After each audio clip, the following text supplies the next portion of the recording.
Mesdames, Messieurs, bonjour. Merci de suivre la RTS. C'est votre émission Point de vue de ce dimanche 12 juillet 2015. D'abord, une mention spéciale à Dahaba qui a assuré avec brio l'édition passée il y a donc une semaine. Aujourd'hui, nous recevons M. Seydou Gueye, ministre auprès du Premier ministre, porte-parole du gouvernement. Bonjour. Bonjour Omar. Merci d'être avec nous. Je mentionne donc que c'est un retour pour vous au gouvernement puisque vous y étiez en tant que secrétaire général. Il est vrai qu'entre-temps, vous avez occupé le poste de directeur de cabinet adjoint du président de la République. Alors, c'est donc un retour en tant que ministre porte-parole siégeant au Conseil des ministres. Le ministre secrétaire général de la présidence de la République l'a mentionné à la lecture du décret. Pourtant, vous êtes rattaché, comme je l'ai dit, au cabinet du Premier ministre, comme si vous étiez ministre délégué.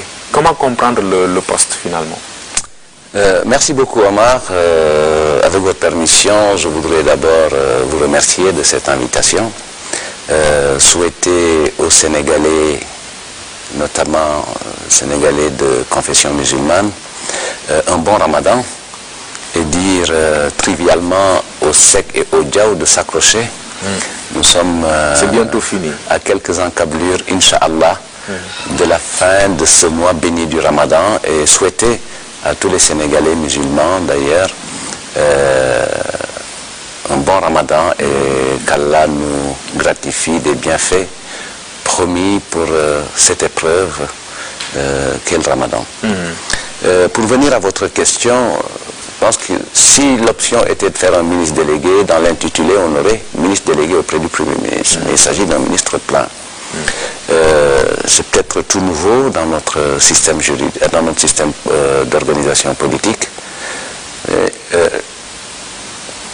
Après avoir bien sûr remercié le président de la République de cette confiance renouvelée, il s'agit de comprendre une volonté clairement exprimée par le président de la République et le Premier ministre de prendre en charge la communication gouvernementale en lui donnant les attributs et les moyens de la position transversale.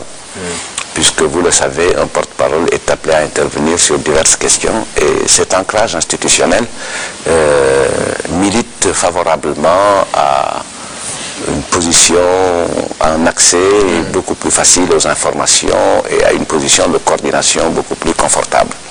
Je pense que c'est ça qu'il y a comme intelligence dans le dispositif, en plus de vouloir vraiment donner un signal fort et indiquer que c'est une question qu'il faut prendre maintenant très au sérieux en y mettant les moyens et en essayant d'augmenter le niveau de coordination. Alors vous arrivez évidemment dans un contexte où on a beaucoup épilogué sur la communication gouvernementale. Alors qu'est-ce qu'on va dire finalement que la solution est trouvée? Ce serait peut-être un peu prétentieux et présomptueux de ma part que de le dire. Mais en tout cas, étant une ressource engagée dans le dispositif de communication, d'abord du parti et parfois dans le gouvernement, si l'option a été de me confier cette mission, c'est de travailler peut-être à partir de ce que j'ai compris comme lettre de mission interne de référence indiquée par le chef de l'État, c'est de travailler à organiser d'abord notre communication. L'organiser suppose augmenter notre niveau de coordination et travailler avec beaucoup plus de soin à l'harmonisation des messages, mais dans une perspective simple. Et c'est peut-être ça l'innovation, ne plus se mettre dans la logique de dire qu'il faut rendre visibles les actions du chef de l'État, mais il faut régler la question du service public de l'information. Donc faire en sorte que l'information accède aux populations. Puisque par rapport au débat sur l'efficacité ou l'inefficacité de la communication gouvernementale, le constat qui est le plus consensuel et le plus unanime, c'était de dire le gouvernement fait beaucoup de choses, mais personne ne le sait. Donc ça indique qu'il y a un problème d'information à organiser et donc reprendre ce qui est l'une des bases de la communication, la mise à disposition de l'information aux citoyens et aux professionnels de l'information en temps et en heure pour que ceux-ci puissent faire leur travail, organiser notre communication pour avoir des énoncés très clairs et organiser la fonction d'amplification du message. Et là, on est dans une logique de communication. Et je pense que c'est tout ce que je dois faire comme travail. Et vous avez compris que, défini comme ça, il ne s'agit pas d'une affaire solitaire et individuelle. Il s'agit d'une mobilisation collective et d'engager beaucoup de détenteurs d'enjeux dans la communication pour que tous ensemble, nous convergions vers un objectif de communication, faire en sorte que chaque citoyen comprenne le sens et la perspective de l'action publique, que chaque citoyen dispose de l'information en temps et en heure, et qu'au final, que les citoyens aient l'intelligence de la situation puisqu'ils agissent en claire conscience, puisque disposant des informations utiles et pertinentes pour fonder leurs décisions. Ouais. Alors, il sera vaste, hein, très vaste même le champ d'intervention, parce que évidemment vous êtes porte-parole du gouvernement, mais il y aura forcément des questions sur lesquelles vous serez amené à vous prononcer, qui concernent plutôt le président de la République en tant comme politique. Alors comment ça va se passer tout cela? C'est pour ça, c'est là où il y a tout l'enjeu de l'organisation. Puisque si le porte-parole veut à tous les instants et sur toutes les questions intervenir, et il le ferait peut-être à titre d'expert, ce serait un peu compliqué. Et l'organisation nous donnera l'avantage de faire parler les structures qui sont en charge des dossiers, les accompagner dans une dynamique de conseil, les accompagner dans une dynamique d'accompagnement pour des plans médias. Je pense que c'est tout ça qu'il faut construire pour différencier les temps et les séquences, distinguer le temps de l'expert et le temps du politique, et être dans une posture transversale pour contribuer à la pédagogie de l'action publique. Et je pense que c'est comme ça qu'on va aider nos concitoyens à se mettre à niveau, à avoir les bonnes informations et à faire par eux-mêmes leur propre évaluation, puisque en démocratie, justement, c'est le citoyen qui décide en fonction de ce qu'il a compris de l'action. Donc, remettre en perspective l'action gouvernementale, donner le sens de cette action, c'est ça les contours de cette mission, puisque comme tous les Sénégalais, la plupart des Sénégalais en sont d'accord, il y a énormément de choses qui ont été faites dans le cadre de l'action du président Macky Sall, d'abord tirées par le programme Yoonu Yokkute, ensuite amplifiées par les orientations et l'action menée au titre du plan Sénégal émergent. Alors, on arrive au programme d'urgence de développement communautaire, récemment lancé donc par le président de la République. Alors, 113 milliards de francs CFA mobilisés sur la période 2015-2017 en faveur du Sénégal profond, on va le dire comme ça. Alors, de quoi s'agit-il exactement? Mais comme son nom l'indique, il s'agit d'un programme d'urgence pour le développement communautaire. Autrement dit, il s'agit d'apporter des solutions ici et maintenant aux besoins prioritaires des populations dans les régions ciblées. Vous l'avez indiqué, c'est 11 régions sur 14. De façon claire, il s'agit d'un agenda de transformation économique et sociale nécessaire et suffisante pour diriger ces populations et diriger notre pays sûrement vers l'émergence dans une perspective d'une société solidaire et d'un état de droit. Donc il s'agit de mettre en place et d'impulser à l'intérieur de ces régions ciblées une dynamique de croissance endogène, intégrée et soutenue pour réduire les inégalités entre les zones urbaines et les zones rurales. Ce programme porte sur 4 ou 5 grands chantiers. D'abord, il s'agit de l'hydraulique, puisque, Omar, tenez-vous bien, après 55 ans d'indépendance, il y a beaucoup de nos concitoyens qui n'ont pas accès à l'eau potable. Et quand, au cours de ces tournées, puisque c'est ça qui a ici aussi contribué à alimenter le projet de programme d'urgence, le programme d'urgence de développement communautaire, le candidat Macky Sall s'est présenté dans un village où la marque de l'hospitalité était d'offrir un verre d'eau.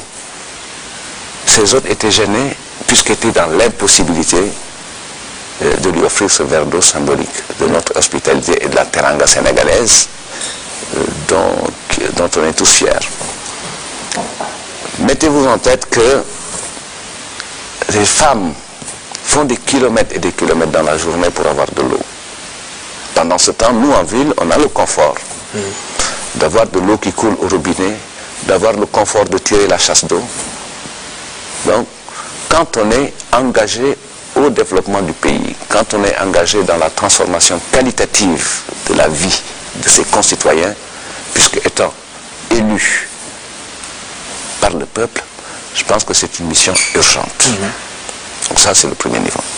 De la même manière, d'autres compatriotes n'ont pas accès à l'électricité, alors qu'ici à Dakar, il suffit qu'on ait une coupure, il suffit qu'il y ait du délestage, voilà, pour qu'on soit... C'est même valable pour l'eau. Voilà, eau, électricité. Donc ce sont des données et des biens, des besoins à satisfaire pour tout le monde. Et à ce titre-là, si nous ne prenons pas les dispositions urgentes pour mettre à niveau les zones, pour faire en sorte que chaque Sénégalais vive dignement, c'est-à-dire en tant que citoyen, en accédant aux mêmes ressources, nous avons échoué.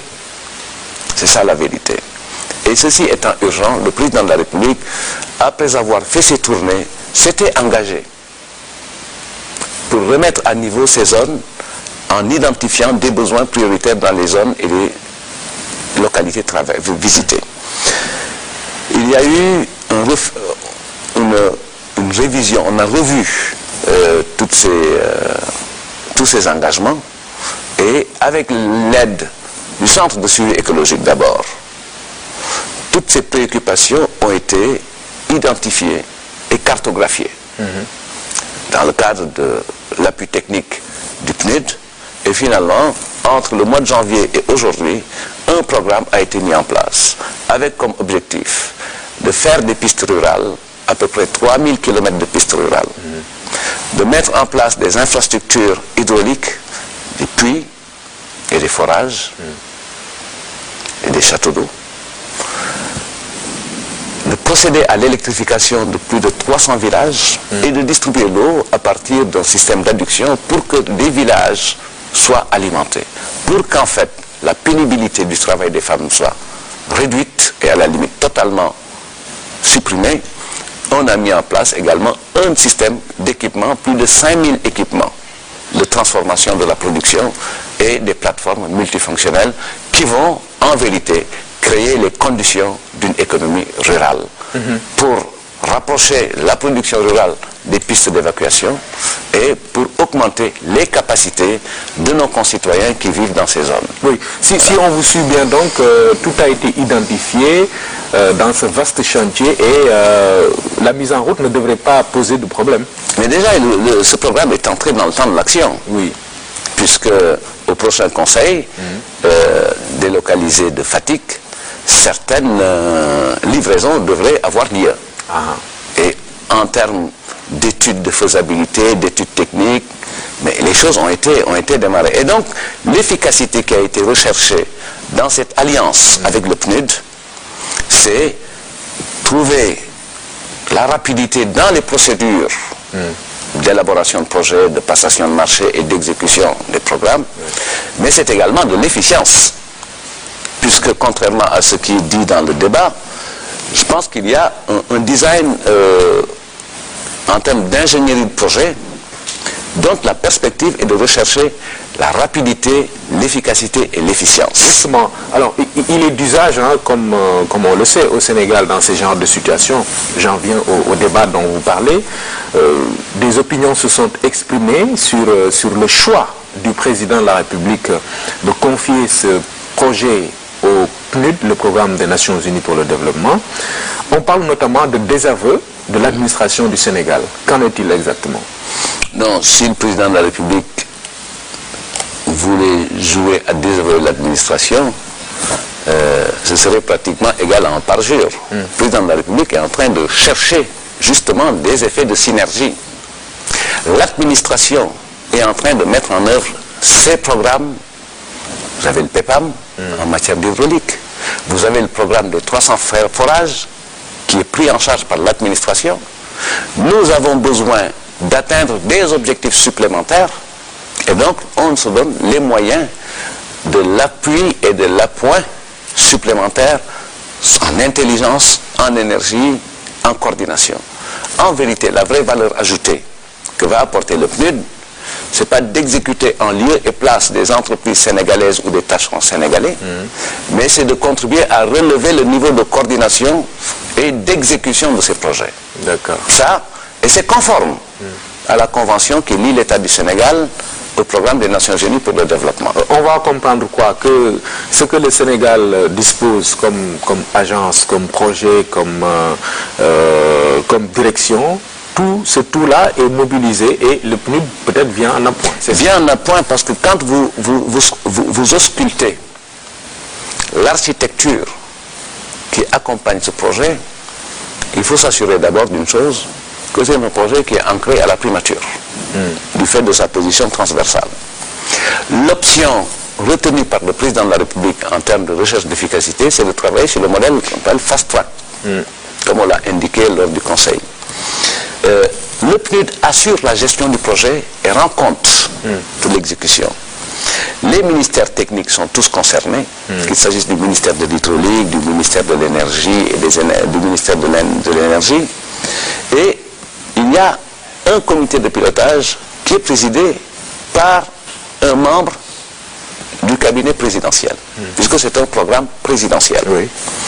Il y a une unité de gestion de ce programme qui s'occupe de la gestion quotidienne et de l'animation. Et cette unité est composée de membres de l'administration en relation avec les équipes du PNUD. Vous avez un directeur national pour ce projet qui est un conseiller de la primature. Et il est accompagné par un comité technique qui est composé des différents départements ministériels engagés dans la mise en œuvre de l'une ou l'autre des composantes de ce projet. Donc de ce point de vue-là, j'entends bien les arguments des uns et des autres sur cette question. Mais le centre du débat, c'est est-ce que dans notre pays, on peut se donner les moyens de s'accorder sur un impératif et de bâtir un consensus sur l'urgence qu'il y a à apporter des solutions aux populations en matière de désenclavement, en matière d'accès à l'électricité, d'accès à l'eau potable. Et quand ce programme-là a été construit, il a donné les garanties nécessaires. C'est très transparent et c'est efficace. Et moi je pense que l'urgence des questions qui sont adressées, dès lors que les conditions de transparence et de régularité sont garanties, justifient qu'on développe encore une intelligence nouvelle pour régler ces questions. Parce que n'oublions pas que depuis 50 ans quand même, plus de 50 ans, moi j'ai honte de vivre dans un pays où je me rends compte qu'il y a des compatriotes qui, parce qu'ils sont nés dans une localité située en zone rurale, n'accèdent pas à l'eau potable, ne sont pas dans une logique d'égalité de chance. Et quand un président de la République s'engage à dire que je vais transformer qualitativement la vie de mes concitoyens, en essayant de renforcer l'inclusion sociale, en essayant de travailler à consolider la dignité citoyenne par l'ouverture de droits qui permettent à chaque Sénégalais de se sentir égal à l'autre, en essayant de cultiver la performance économique et tout ceci, en essayant de l'asseoir sur la bonne gouvernance, je pense qu'on doit faire confiance en un président de la République qui est engagé dans cette direction de transformation qualitative. D'autant que les différents éléments qu'il a posés et les actes, notamment le chantier social, doivent rassurer plus d'un. Alors, vous parliez tout à l'heure de conditions de transparence, faisant notamment allusion à la passation des marchés. On le sait, souvent ce sont ces procédures-là qui font que l'administration sénégalaise souvent traîne les pieds.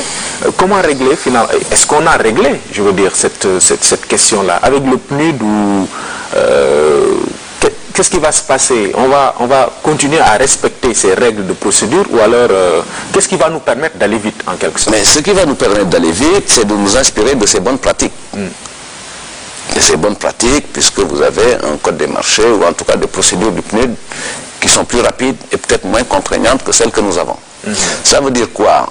Au sortir de ce programme, qui engage dans sa première phrase 113 milliards et qui ouvre une perspective de passage à l'échelle à hauteur de 422 milliards, il y aura, mais même dans le dispositif de mise en œuvre de ce programme, il y a quand même une composante forte de suivi et évaluation et au sortir de ce suivi et évaluation, il faudra capitaliser sur les bonnes pratiques qui auront permis justement à ce projet d'avoir été conduit assez rapidement, avec célérité, efficacité et transparence.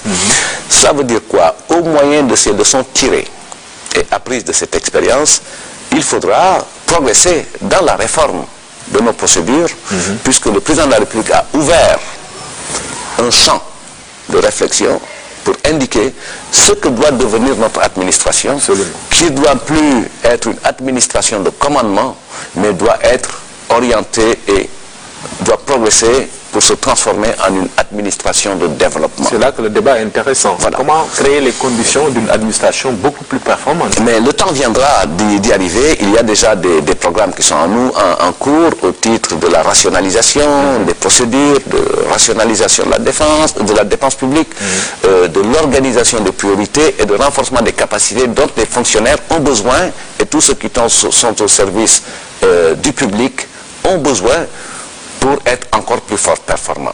Ça commence, il y a cette culture qui s'installe dans l'administration, avec la culture des contrats de performance, avec les bonnes pratiques recommandées en matière de gouvernance. Donc, c'est comme ça qu'on y arrivera, mais on ne fera pas l'économie d'un temps de réflexion pour amplifier et accélérer les réformes. Et vous le savez d'ailleurs, le programme des politiques publiques et le PSE est composé d'un paquet important de réformes dont la finalité est, au-delà de l'attractivité du Sénégal, mais de gagner en efficacité en matière d'administration et de conduite de projets dans notre pays. Donc finalement, à l'avenir, on va... Bon, si c'est réglé, cette question d'une administration modernisée et performante est réglée, on ne va plus à l'avenir appeler le PNUD ou un autre organisme des Nations Unies pour piloter nos projets, non? Non. De mon point de vue, dès lors que l'intérêt du Sénégal et des Sénégalais est en jeu, tout ce qu'il y a de meilleur doit être mobilisé au profit des Sénégalais. D'accord. Ça, c'est un état d'esprit.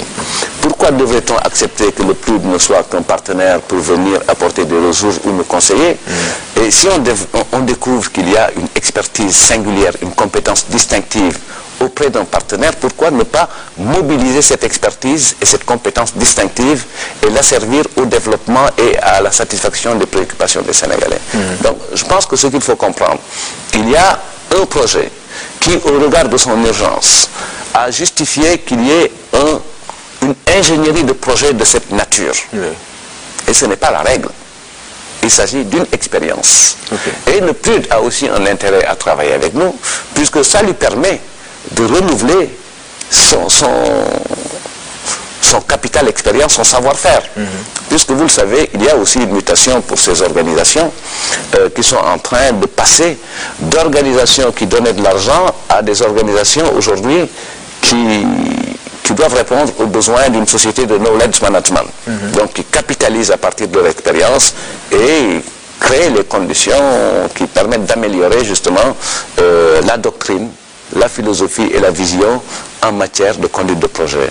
Je pense que dans ce débat-là, si nous y entrons d'un point de vue idéologique ou dogmatique, on risque d'avoir comme difficulté de ne pas être focalisé sur l'essentiel.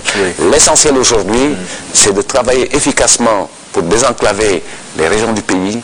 L'essentiel est de travailler à bâtir les conditions d'une économie rurale. L'essentiel est de travailler à ce que chaque Sénégalais, quel que soit l'espace et l'endroit où il vit, puisse accéder aux besoins sociaux de base. L'eau, l'électricité. Et quand on a l'ambition, comme l'a indiqué le chef de l'État, de parvenir à plus de 60% d'électrification rurale en 2017, je pense qu'il faut se donner les moyens de l'accélération. Et l'accélération, où on court un peu plus vite, où on essaie de travailler beaucoup plus intensément en mobilisant des équipes sur la disponibilité pleine de la journée. Et quand on veut accélérer, on passe en 3. Et l'accélération aujourd'hui, malgré ce qu'en disent les uns et les autres, est emblématique de ce qui a été réalisé au niveau du centre de conférence de Diamniadio. Cet édifice de dernière génération a été réalisé en 11 mois. Donc, quand on veut, on doit le pouvoir. Mais, encore une fois, il faut s'assurer des garanties requises pour la bonne transparence, la bonne gouvernance et l'efficacité. Oui. Alors, et pour tout cela, il faudrait, vous le disiez tout à l'heure, une sorte de consensus parce que l'intérêt des populations sénégalaises en vaut la chandelle. Mais ici également, je vous redonne encore des arguments de ceux qui ont émis des réserves pour dire, certains élus locaux même et certaines ONG, qui disent que en amont, peut-être, ils devraient être impliqués. Mais vous savez, le centre de suivi écologique et les visites de terrain ont été effectuées. Le centre de suivi écologique est une structure du Sénégal, donc qui est très compétente en matière d'élaboration de matrices de besoins et de préoccupations et en matière d'élaboration de modèles qui permettent d'intervenir en termes d'information. Donc ça, c'était la première contribution. L'autre composante, c'est ce que le président de la République lui-même a ramené de ses tournées comme étant des éléments de constat de la difficulté de vie des populations, mais également des engagements ou des promesses de campagne. Troisième chose aussi, les équipes de terrain ont visité les localités, ont parlé avec les élus locaux. Maintenant, cette phase étant dépassée de l'identification des besoins, et je pense qu'en matière de documentation, sur la répartition de la pauvreté, sur la caractérisation des zones où vivent les populations, le Sénégal est suffisamment documenté en la matière. Que ce qui est important et pertinent, c'est de passer à l'action et non à la longue délibération sur le sujet. Nous avons suffisamment d'informations en la matière. Et donc, élaborer le projet, lui trouver le cadre institutionnel qui le porte, c'était une autre chose.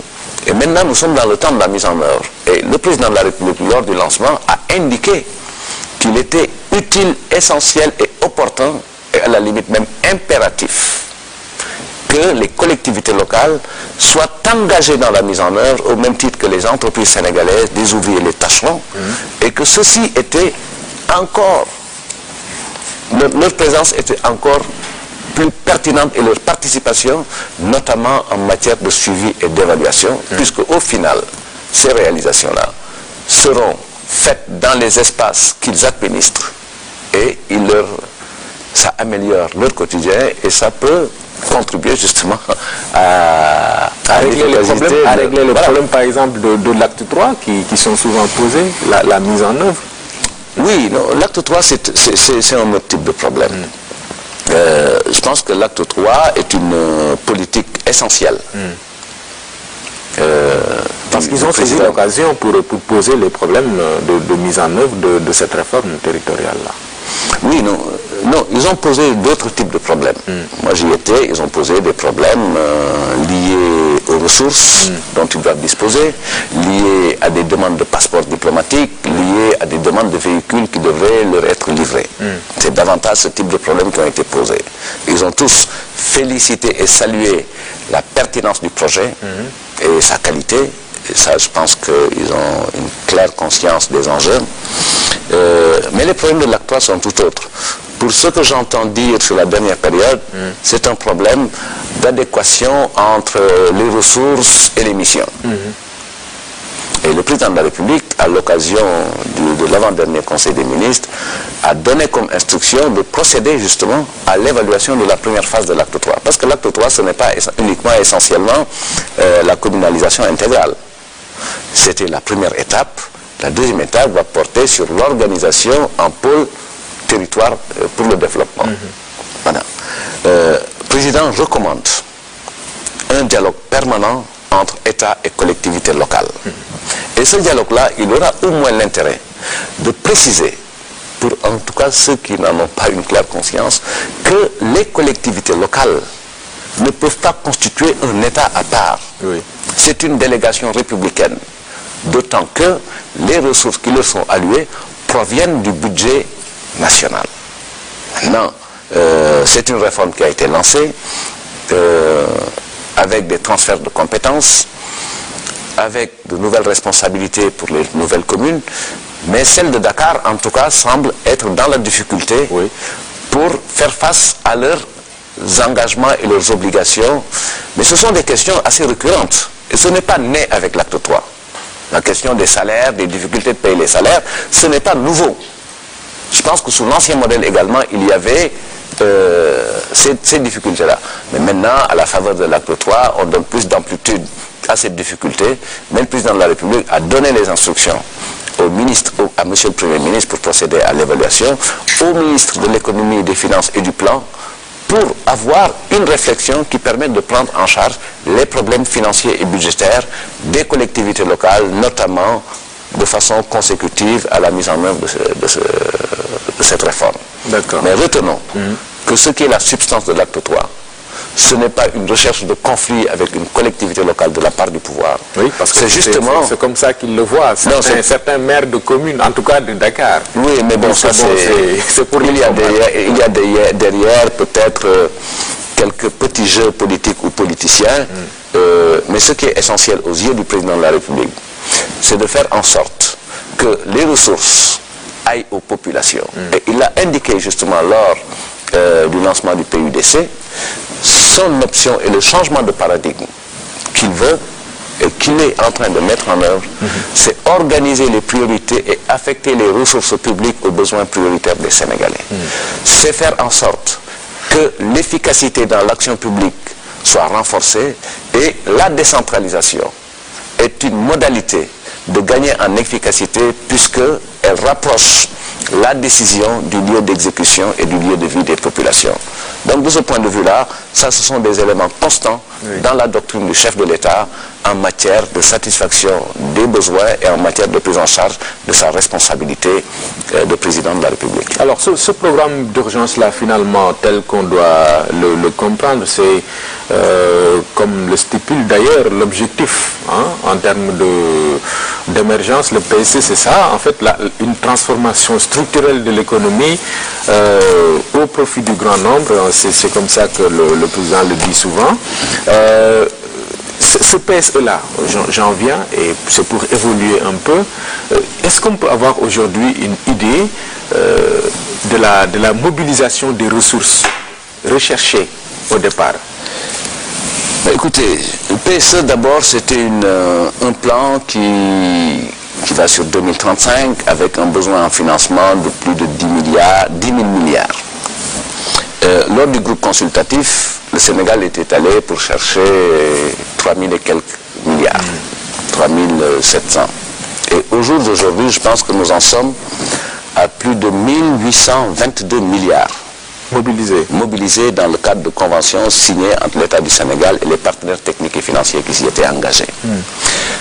Autrement dit, sur la période de référence, l'objectif qui était indiqué était un objectif de 20% de mobilisation et au regard des deux chiffres que je viens de vous donner, 3 700 et quelques milliards et 1822 milliards, nous sommes à plus de 20% de mobilisation. Ça veut dire tout simplement que le PSE est un programme soutenu par les partenaires au développement. C'est un programme qu'ils comprennent comme un programme crédible et à hauteur des ambitions du Sénégal pour arriver à l'émergence. Et le dernier témoignage est celui fait par les autorités et les hommes d'affaires de la ville de Guangzhou, qui étaient là il y a une semaine, et qui se sont engagés à produire la première usine textile dans le parc industriel de Diamniadio. Ils ont dit que le chef de l'État était dans la bonne voie, puisque Guangzhou s'est développé de la même façon à travers un programme pour l'émergence suffisamment large et mobilisateur et qui avait réussi à indiquer ses moteurs de croissance et ses moteurs de mobilisation de ressources. Et ils ont vu ces qualités-là dans le plan Sénégal émergent qui est en train d'être mis en œuvre et qui est entré dans la phase active. Donc de ce point de vue-là, moi je pense qu'il y a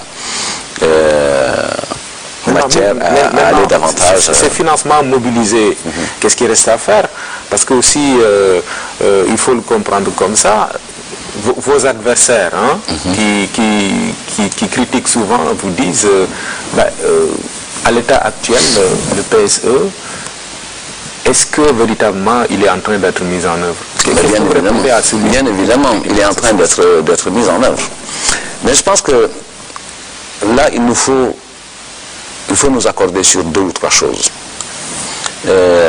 Quand un pays se dote d'un programme comme le PSE, qui devient l'unique référentiel des politiques publiques, qui ouvre une perspective qui enjambe les échéances et les mandats que la démocratie a organisés.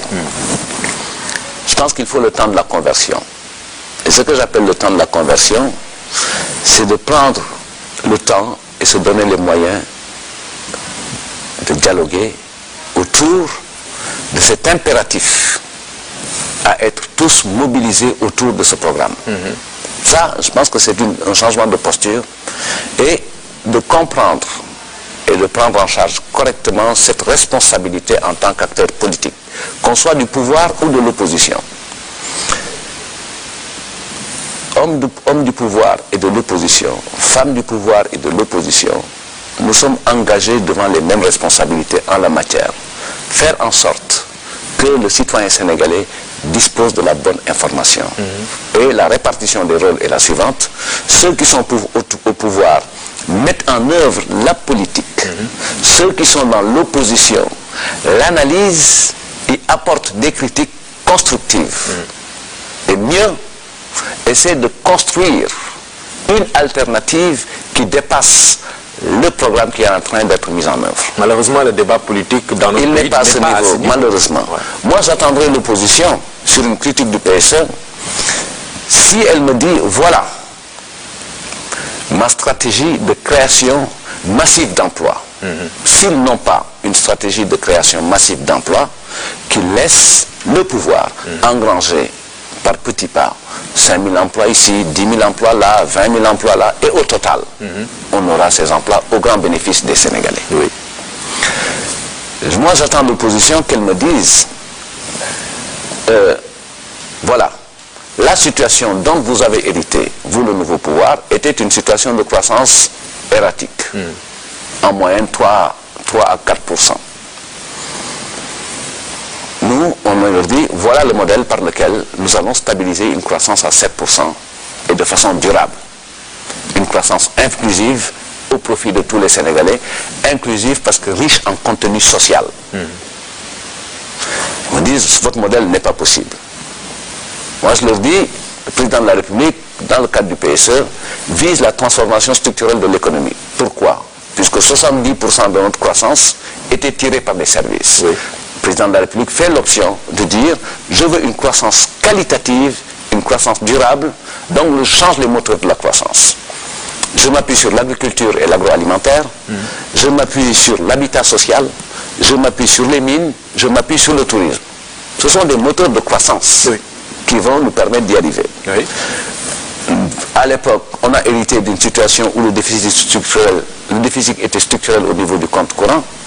Lui, il poursuit la réduction du déficit public pour le stabiliser autour de 3%. Oui. Donc voilà des éléments autour desquels on va débattre.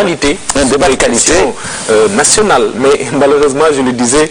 mais c'est ça la demande.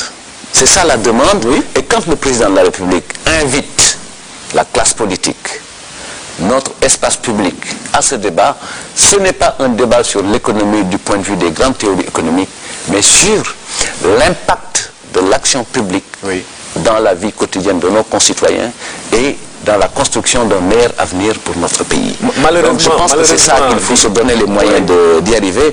Et ce qui est dommage, nous avons une classe politique quand même de bonne qualité, puisque de part et d'autre, qu'on soit de l'opposition ou du pouvoir, chacun d'entre nous a une expérience partagée. L'opposition connaît très bien le pouvoir, et le pouvoir actuel connaît très bien l'opposition. Donc si on était de bonne volonté, on sait les réalités. On connaît les réalités, et il nous faut arrêter ce petit jeu. Ça peut être très sympa et très amusant. Malheureusement, disais-je, on est en train de revenir sur peut-être même des acquis. Par exemple, la question électorale. Aujourd'hui, on voit l'opposition, par exemple, attaquer le pouvoir sur des histoires de fraude sur les cartes d'identité. Voilà un problème qui revient alors que nous, on était satisfaits de voir la question électorale. On va même jusqu'à récuser le ministre de l'Intérieur. Mais ça, moi, ça me fait un peu rire. Pourquoi? Parce que ça, c'est un modèle éculé. Vous savez, l'opposition de l'époque qui est aujourd'hui au pouvoir a beaucoup joué sur la stratégie de la suspicion en matière électorale. Alors que la réalité nous prouve tous les jours que nous avons l'un des meilleurs systèmes électoraux au monde. Puisque à partir du consensus de 92, nous avons pu construire un dispositif qui engage l'État, les acteurs publics, la société civile, en définissant des responsabilités très claires et en donnant des pouvoirs à des institutions comme la Sénat, les partis politiques, société civile et autres. Donc beaucoup de pays nous envient cela. Et aujourd'hui, ce qui doit être la religion de tout le monde, c'est qu'en matière électorale, la fraude est quasi impossible. Si nous avons des élections à contestation marginale, c'est parce qu'il y a de la qualité dans la surveillance du processus et la fiabilité de celui-ci. Le processus qui est engagé, qui est ouvert, ce n'était pas la fabrication, la confection de cartes d'électeurs. C'est un processus de révision ordinaire des listes électorales, où le citoyen sénégalais qui est qualifié à s'y présenter est celui qui est en âge de voter, qui n'a pas de carte d'électeur, premier cas, qui veut se faire établir une carte d'électeur parce que il a perdu son ancienne carte, ou qui veut actualiser sa situation parce que étant militaire, il ne l'est plus, ou venant d'être appelé sous les ordres, ou ayant changé de résidence.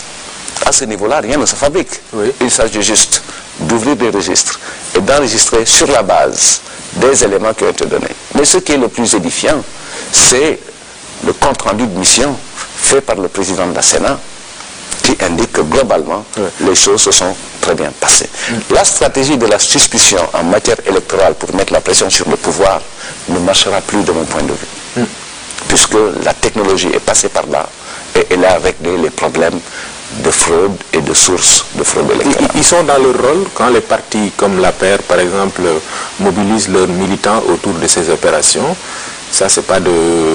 Non, ça, c'est la responsabilité légalement reconnue par le code électoral, la présence des représentants des partis politiques des commissions électorales. Par contre, quand vous avez fait le tour des commissions, moi, à la Médina, nous avons suivi le processus depuis le mois de février, mais l'Alliance pour la République était le seul parti représenté. Un autre parti a désigné son représentant dans les dernières 48 heures. Voilà. Donc les partis aussi doivent se donner les moyens d'assurer leur rôle et leur responsabilité. La suspicion et le dispositif de discours uniquement pour ameuter, affoler et accuser le pouvoir, ça ne prospère pas, ça ne marche pas. Très bien. Parce que le système est aujourd'hui fiabilisé et les corps de contrôle sont là. Cela se fait de la façon suivante.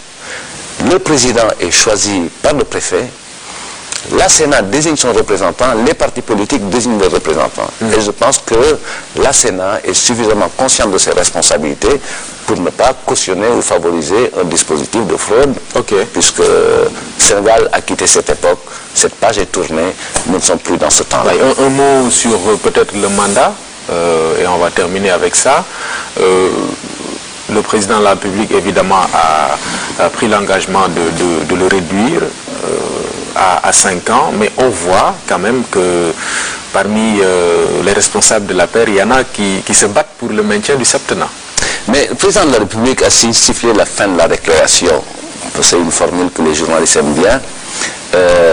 Puisque cette affaire-là est une affaire claire. Le président de la République a pris un engagement et son engagement est intact. Son intention est de faire en sorte que les mandats soient de 5 ans pour leur durée et que le nombre de mandats soit limité à 2. Il l'a dit, il l'a réaffirmé, il va se donner les moyens de donner suite à son engagement et à sa promesse. Ça, c'est la première dimension. La deuxième dimension, si c'était par décret, le président de la République aurait déjà signé le décret qui le permet. Mais il y a toute une procédure législative, technique et juridique. Laissons le soin, quand le moment sera venu, puisque le président de la République a indiqué que son intention est d'arriver au référendum en 2016. Entre-temps, les structures telles que le Conseil constitutionnel pourraient être saisies de l'affaire pour indiquer la faisabilité, parce qu'il s'agit de quoi? il s'agit de la Constitution. Il s'agit de quoi? Il s'agit du mandat du président de la République, pas spécifiquement du mandat du président Macky Sall, mais du mandat du président de la République, d'une réforme constitutionnelle. Oui. Et dans le cas d'espèce, nous avons besoin de sérénité pour qu'il y ait un débat utile, mais quand le débat sera opportun, puisque je comprends bien la passion sénégalaise pour le débat sur ces matières. Je comprends bien aussi l'impatience de certains d'entre nous qui ont des ambitions pour être président de la République ou pour succéder au président Macky Sall. Moi, en tout cas, je n'en ferai partie.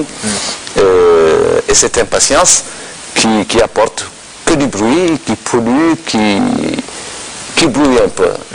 Laissons au président de la République la responsabilité de donner suite à son engagement à partir d'une procédure que tous les Sénégalais devront agréer, puisque étant une procédure juridiquement articulée et bien construite. Je vous remercie, Monsieur le ministre Seydou Gueye. C'est moi qui vous remercie. Je rappelle que vous êtes donc ministre auprès du Premier ministre, porte-parole du gouvernement. Merci. Merci beaucoup, Omar. Merci, Madame, Monsieur, d'avoir. Bon dimanche à vous et à tout le monde. Merci. Rendez-vous donc dimanche prochain. Inch'Allah. Ouf. Ouais.